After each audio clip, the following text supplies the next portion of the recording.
जो मुस्कुरा रहा है उसे दर्द ने पाला होगा, जो चल रहा है उसके पाँव में छाला होगा।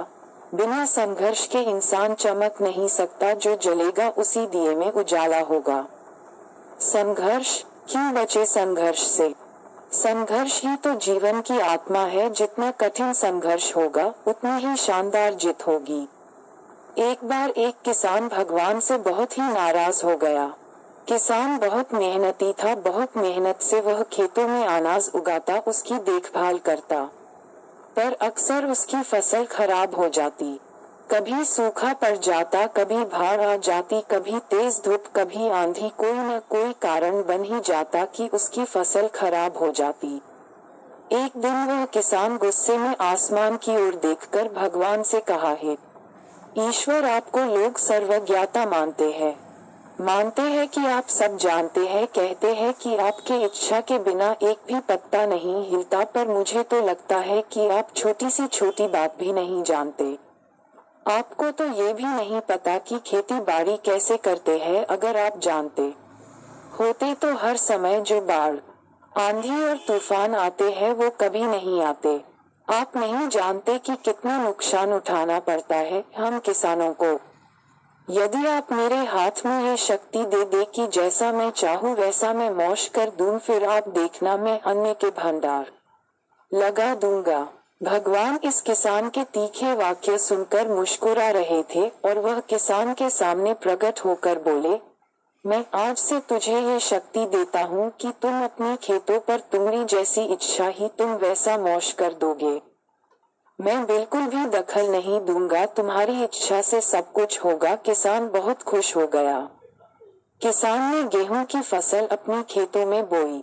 जब उसे लगा कि खेतों को धूप चाहिए तो खेतों को धूप मिले, जब पानी बरसना चाहिए तभी पानी बरसा। आंधी, तूफान, बाढ़, कुछ भी उसने अपने खेतों पर आने नहीं दिया। किसान के खेत में इस वर्ष ऐसी फसल हुई जैसी कभी नहीं हुई थी। हरी भरी लहलहाती फसल। मन ही मन वह बहुत खुश हो गया और सोचने लगा, अब सबूत के साथ दिखाऊंगा भगवान को कि इसे कहते हैं शक्ति का सही उपयोग। मेरी सफलता देखकर उन्हें अपने नियम जरूर बदलने पड़ेंगे। कुछ दिन गुजरे, फसल कटने को तैयार हो गए। किसान बहुत उत्सुकता के साथ फसल को काटने लगा, पर जैसे ही उसकी नजर गेहूं की बालियों पर गया तो उसने अपना सिर पीट लिया और वह रोने चिल्लाने लगा। गेहूं की एक भी बाली के अंदर गेहूं का दाना नहीं था, सारी बालियां अंदर से खाली थी। किसान बहुत दुखी हो गया। उसने भगवान को रोते हुए फिर पुकारा, हे प्रभु, तुमने ये मेरे साथ क्या किया? क्या तुमने मुझे कोई सजा दी? भगवान बोले, पुत्र, ये तो होना ही था। तुमने पौधों को संघर्ष करने का मौका ही कहा दिया ना, तो तुमने उन्हें आंधियों से जूझने दिया ना, तेज बारिश से सहने दिया और ना ही धूप में तपने दिया।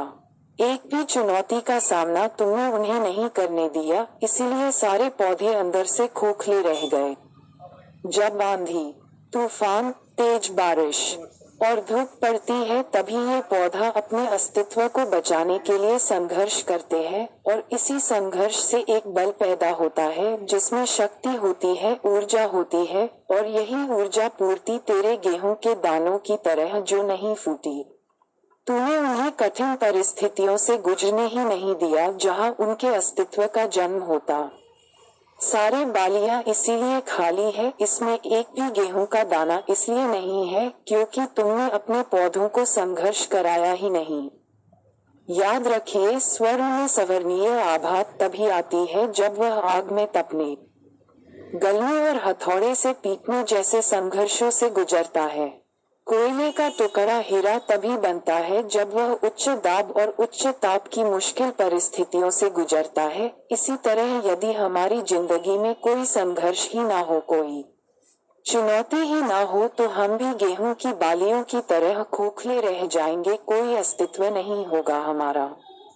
विपरीत परिस्थितियां, चुनौतियां, समस्याएं हमें और अधिक निखारती है। यदि जीवन में कठिन परिस्थितियां और चुनौतियां आए तो घबराना मत, बल्कि सामना करना, विश्वास करना कि आप और अधिक निखर जाओगे और अधिक मजबूत बन जाओगे। किसी ने कितना सही कहा है। जिंदगी जीना आसान नहीं होता, बिना संघर्ष कोई महान नहीं होता। जब तक ना पड़े हथौड़े की चोट तब तक पत्थर भी भगवान नहीं होता।